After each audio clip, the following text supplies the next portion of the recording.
ಒಂದೊಂದು ಕೇಸಸಲ್ಲಿ braces ಹಾಕ್ಕೊಂಡಿರ್ತಾರೆ, liners ಹಾಕ್ಕೊಂಡಿರ್ತಾರೆ. So ಅದು ಸ್ವಲ್ಪ ದಿನ ಇಟ್ಕೊಳ್ಳೇಬೇಕಿರುತ್ತೆ, ತೆಗೆದ್ಬಿಟ್ಟು ಮಾಡೋ ಹಾಗೆ ಇರಲ್ಲ. ಸೊ ಆ ಥರ ಟೈಮಲ್ಲಿ ಹೇಗೆ ಬ್ರಷ್ ಮಾಡಬೇಕು, ಬ್ರಷ್ ಮಾಡಬೇಕಾ ಇಲ್ಲ ಏನು ಮಾಡಬೇಕು? I am really confused. ಅವಾಗ ಡಬಲ್ ಬ್ರಷಿಂಗ್ ಬೇಕಾಗತ್ತೆ. ಓ ಹೌದಾ? ಅದ್ಯಾಕೆ ಅಂದ್ರೆ ರೆಗ್ಯುಲರ್ ಟೂತ್ ಸರ್ಫೇಸ್ ನ ಬ್ರಷ್ ಮಾಡೋದು ಒಂದು, ಅಂಡ್ ಹಲ್ಲಿನ ಮೇಲೆ attachments with braces and all, it's all about attachments, elastics ಎಲ್ಲ ಇರುತ್ತೆ. ಸೊ ಅದ್ರ ಮೂಲಕನೂ ನಾವು ಇದನ್ನೆಲ್ಲ ಕ್ಲೀನ್ ಮಾಡಬೇಕು ಅಂತಂದ್ರೆ it needs extra care. So those who are motivated, ಅಥವಾ ನಾವು ಅವರಿಗೆ ಫಸ್ಟ್ ಇದನ್ನ ಹೇಳಿ ಓರಲ್ ಹೈಜೀನ್ ಮೇಂಟೈನ್ ಮಾಡಲೇಬೇಕು. Only once they sign up, only then we put them the braces. So that is very important. So ಅಂಥವ್ರಿಗೆ orthodontic tooth brush ಅಂತ ಬರುತ್ತೆ, ವೆರಿನ್ tooth brush regular ಕೊನೆಯಲ್ಲಿ ಒಂದು ಟಫ್ ತರ ಬರುತ್ತೆ, ಅದರಲ್ಲಿ ಅವರು ಇನ್ ಬಿಟ್ವೀನ್ ದ ಟೀತ್ ನೀಟಾಗಿ ಕ್ಲೀನ್ ಮಾಡ್ಕೋಬಹುದು. ಅಂಡ್ ಅಂಥವ್ರಿಗೆ water flosser will definitely help. Correct. So that is a very beautiful tool again. So braces ಅಂದರೆ ಬ್ರೇಸಸ್ ಏನೋ I been seeing it for decades and decades. ಏನು replacement ಬಂದೇ ಇಲ್ವಾ ಅದಕ್ಕೆ ಅಂತ? Braces is just one, it's a holistic word to say. ಅದರಲ್ಲಿ ಮತ್ತೆ there are so many varieties. ಇವಾಗ ಓಕೆ, ಚಿಕ್ಕ ವಯಸ್ಸಲ್ಲಿ around say 12-13 years, typical teenager, you will see lot of braces, people braces ಹಾಕೊಂಡಿರೋದು ಎಲ್ಲ ನೋಡಿರ್ತೀರಾ. So is that the only way? ಆ ಟೈಮಲ್ಲಿ ಮಾತ್ರ ಹಲ್ಲಿನ ಅಲೈನ್ಮೆಂಟ್ ಎಲ್ಲ ಕರೆಕ್ಷನ್ ಮಾಡೋದಾ? 30s 40s ಅಲ್ಲಿ ಕರೆಕ್ಷನ್ ಮಾಡಕ್ಕೆ ಆಗಲ್ವಾ? No, there are definitely lot of ways wherein we can treat the alignment, the malalignment of the teeth can be treated even at a later age where they are entering the corporate world, ಅಥವಾ wedding season ಹಾಕೊಳ್ಳಕ್ಕೆ ಆಗಲ್ಲ, ಆ ಥರ ಎಲ್ಲ ಹಂಗೇನೂ ಇಲ್ಲ. there is something called aligners. These are the aligners. That's a cute box that I give for my patients. Wow, nice. Super. Yeah, so these are very discreet, very much transparent, and patients can wear this very comfortably. The biggest advantages with these are that our food habits change agad sadhyane illa, because they remove this. These are the removable ones. But braces ಹಾಕೊಂಡಾಗ food habit change ಆಗುತ್ತಾ? ಸ್ವಲ್ಪ ಮಟ್ಟಿಗೆ. It's only in the initial few days where in the bonding ಅದು ಚೆನ್ನಾಗಿ strengthen ಆಗೋವರೆಗೂ ಗಟ್ಟಿದು ಒಂದು ಸ್ವಲ್ಪ avoid ಮಾಡಿ ಅಂತ ಹೇಳ್ತೀವಿ.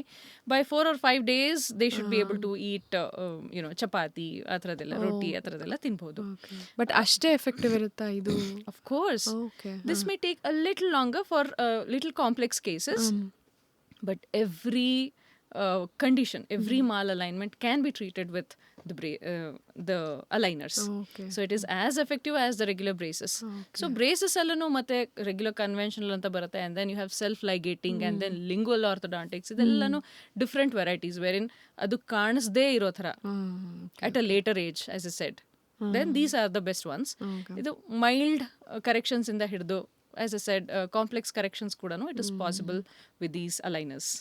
So ಎನಿ ಆರ್ಥೋಡಾಂಟಿಕ್ ಕರೆಕ್ಷನ್ ಅದಾದ್ಮೇಲೆ ಅಬ್ಬಾ ಇಲ್ಲಿಗೆ ಮುಗೀತು, ಎಲ್ಲ ಬ್ರೇಸಸ್ ಎಲ್ಲ ಕಿತ್ತಾದ್ಮೇಲೆ ಮುಗೀತು, ಇಲ್ಲಿಗೆ the end, I can heat everything.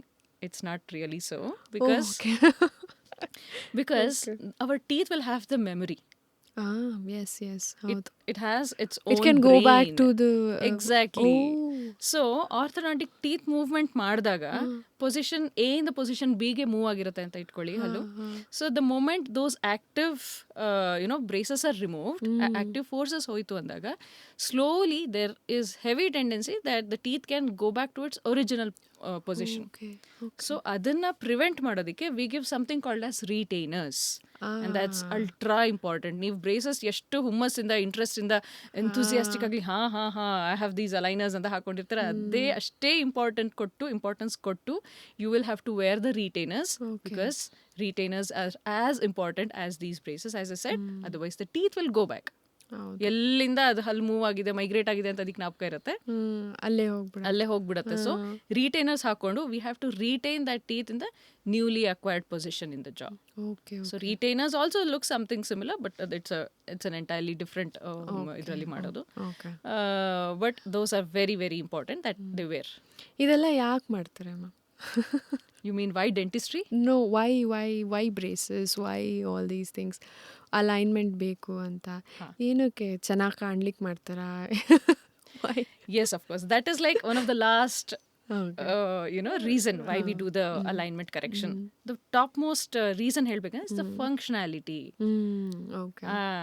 Because ಇವಾಗ ಕರೆಕ್ಟಾಗಿ ಹಲ್ಲು ಚೂವ್ ಮಾಡಬೇಕು. ಹೌದು ಕರೆಕ್ಟ್ ಆಗಿ ನಮ್ಮ ಹಲ್ ಪರ್ಪಸ್ ಇರೋದನ್ನೇ ಕರೆಕ್ಟ್ ಆಗಿ ಚೀವ್ ಮಾಡಬೇಕು. We should be able to ingest food in the proper way. Correct. And ಇಲ್ಲಿಂದನೇ ಅವಾಗಲೇ ಹೇಳ್ದಂಗೆ ಎಲ್ಲ ನಮ್ಮ ಇಡೀ ಬಾಡಿ ಪೋಸ್ಚರ್ ಎಲ್ಲ ಡಿಸೈಡ್ ಆಗುತ್ತೆ. ಹೌದು, ಕರೆಕ್ಟ್. ಸೊ ಇಲ್ಲಿ ಏನಾದ್ರೂ ಪ್ರಾಬ್ಲಮ್ ಇತ್ತು ಅಂತಂದ್ರೆ ಪೋಸ್ಚರ್ ಕೂಡ ಚೇಂಜ್ ಆಗೋ ಸಾಧ್ಯತೆ ಖಂಡಿತ ಇದೆ.